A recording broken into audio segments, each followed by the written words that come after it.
दोस्तों, अगर आप साड़ी का wholesale business, retail business, showroom डालने की सोच रहे हैं तो यह वीडियो आपके लिए है।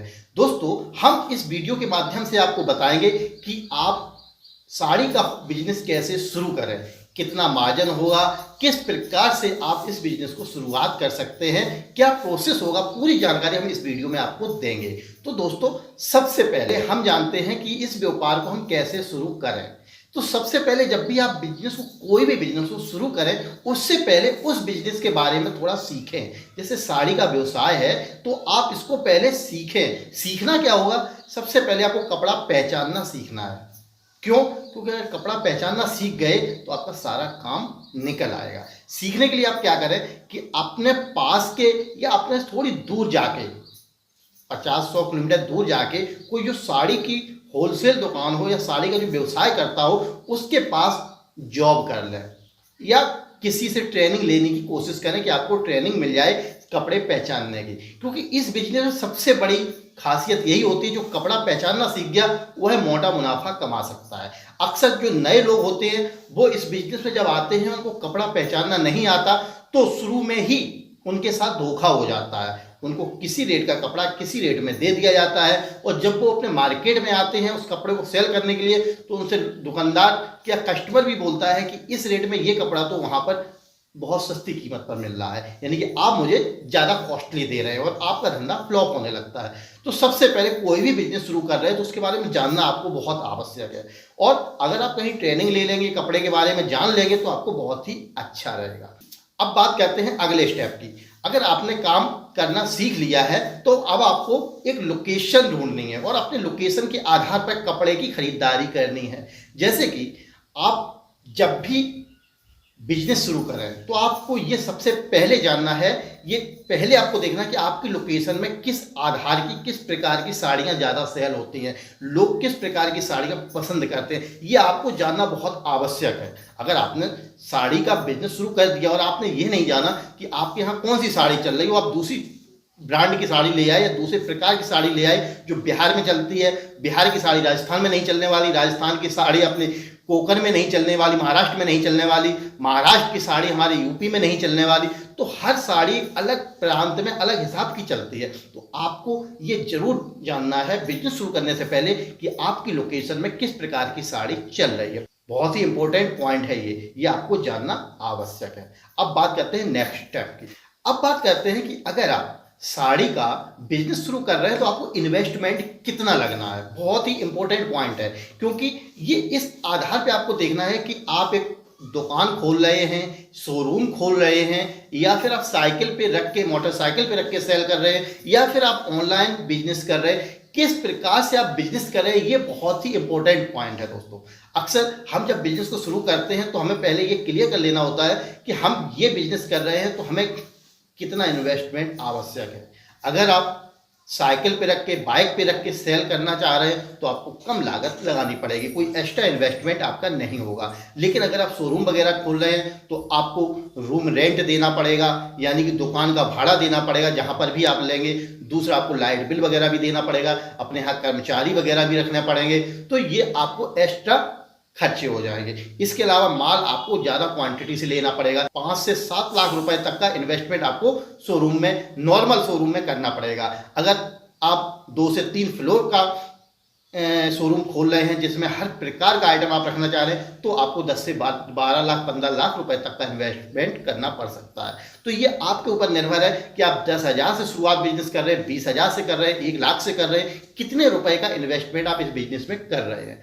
दोस्तों, सबसे बड़ी बात, जब भी आप इन्वेस्टमेंट करें, ये आपको पहले डिसाइड कर लेना है कि आप किस प्रकार का बिजनेस करेंगे। उस आधार पर आप जरूर सोचें एक बार, क्योंकि ये जानना आपके लिए बहुत आवश्यक है कि आपका इन्वेस्टमेंट उतना ही होना चाहिए जिस आधार की आप दुकान डाल रहे हैं, शोरूम डाल रहे हैं, या ऑनलाइन ऑफलाइन सेल कर रहे हैं, या होल सेलिंग कर रहे हैं। ये आपको पहले सोचना है और इसका रिसर्च करना है। ये नहीं कि हमने वीडियो बनाया, किसी और का आपने वीडियो देखा और वीडियो के आधार पर आप बिजनेस करने में लग गए। हम इसका एक माइनस पॉइंट भी आपको बताएंगे, नेक्स्ट वीडियो में बताएंगे कि अगर आप साड़ी का व्यवसाय कर रहे हैं तो आपको कितना बड़ा लॉस हो सकता है अगर आप इन पॉइंटों पर नजर नहीं डालते हैं। वो हम आपको अगला वीडियो देंगे। लेकिन आज हम बात करें, अगर आप बिजनेस शुरू कर रहे हैं तो आपको क्या क्या पॉइंट रखने चाहिए। अब बात करते हैं नेक्स्ट स्टेप की।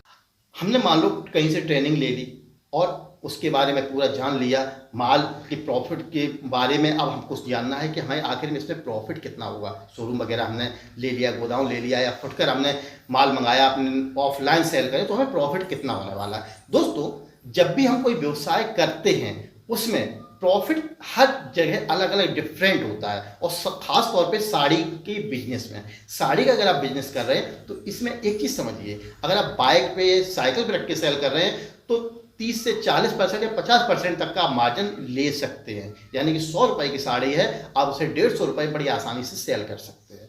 लेकिन अगर यही आप शोरूम में बेच रहे हैं तो 100% का मार्जिन होता है, यानी कि 100 रुपए की साड़ी 200 रुपए तक में आप सेल कर सकते हैं। और यही सेम मार्जिन आप ऑनलाइन भी सेल कर सकते हैं।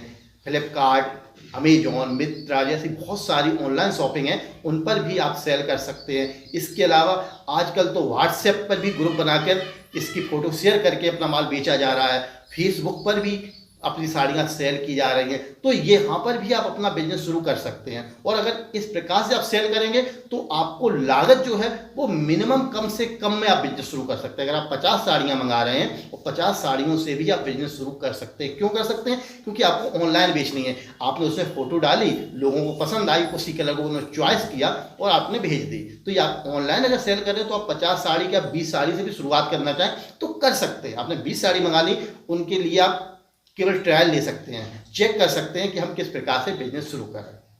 अब बात करते हैं नेक्स्ट स्टेप की, रिटर्न पॉलिसी।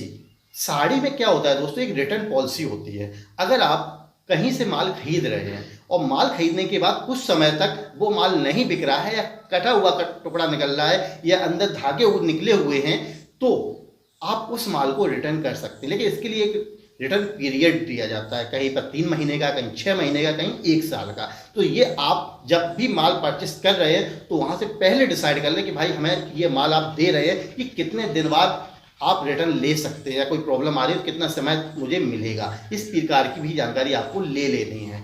अब बात करते हैं नेक्स्ट स्टेप की। अगर आप बिजनेस को शुरू कर रहे हैं तो शुरुआत कैसे करें? सबसे बड़ा क्वेश्चन यही होता है, जब आप बिजनेस की शुरुआत कर रहे हैं तो आखिर शुरुआत कैसे करें? क्या आपको तुरंत सूरत चला जाना चाहिए? नहीं दोस्तों, अगर आपको वाकई में बिजनेस करना है तो आपको सूरत नहीं जाना है। आपको अपने पास के जो होलसेल मार्केट हो वहाँ से किसी होलसेलर से थोड़ा माल परचेस करना चाहिए, और उस माल को आप अपने यहाँ सेल करके देखिए। भले ही मार्जिन कम मिले, कोई बात नहीं दोस्तों। अगर आपने ये सिस्टम अपना लिया कि आप पास से माल लाए, उसको मार्केट में सेल करके आप देख रहे हैं, और अगर आप सेल कर पा रहे हैं तो ये आप डिसाइड कर सकते हैं, अपने अंदर कॉन्फिडेंस ला सकते हैं, अरे मैं तो इसको सेल कर लूँगा, अब मैं कहीं से भी माल ला सकता हूँ। दूसरी चीज़, जब पास से माल लाएंगे तो आप कपड़े के बारे में, उसके एक रेट के बारे में आपको आधी जानकारी तो मिल ही जाएगी कि आखिर में ये साड़ी मुझे यहाँ 80 रुपये की मिल रही हो, मैं सूरत से लाऊंगा तो मुझे 60 रुपये की मिलेगी कम से कम। तो ये एक अंदाजा लग जाता है, भाई यहाँ 80 की मिल रही तो वहाँ 60 की तो मिलनी चाहिए, कुछ तो कम होना चाहिए। अगर 50 की मिल जाए तो और भी अच्छा। तो एक अंदाजा इस चीज़ से लग जाता है। अगर पास से माल ले रहे हैं और दूर से माल ला रहे हैं, या फैक्ट्री से डायरेक्ट ला रहे हैं, बड़े से होलसेलर से ला रहे हैं, तो आपको फ़र्क महसूस हो जाता है। तो इसलिए जब भी आप इसका बिजनेस शुरू करें तो एक बार अपने पास की लोकल मार्केट से ज़रूर कांटेक्ट करें और वहाँ से शुरुआत करें। जब आपको लगे कि हाँ मैं तो सफल हो जाऊँगा, इस बिजनेस को कर लूँगा, तभी आप दूर तक जाइए। तो दोस्तों, इस प्रकार से अगर आप इस बिजनेस को करेंगे तो 100% आप सफल होंगे। आपको साड़ी के बिजनेस में कभी भी घाटा नहीं लगेगा। तो दोस्तों, ये था मेरा आज का वीडियो। आपको कैसा लगा कमेंट करके जरूर बताइए। अगर पसंद आया हो तो लाइक कीजिए, पसंद ना आया हो तो डिसलाइक कीजिए, पर कीजिए जरूर। और दोस्तों, अगर कुछ पूछना चाह रहे हैं, कुछ भी इंक्वायरी है, तो कॉल मी फॉर ऐप को अपने मोबाइल में डाउनलोड करो, और उसकी जो आईडी होगी मैं अपने नीचे डिस्क्रिप्शन में दे दूंगा, वहाँ से मुझे डायरेक्ट कॉल कर सकते हैं। तो दोस्तों, वीडियो देखने के लिए आपका बहुत बहुत धन्यवाद।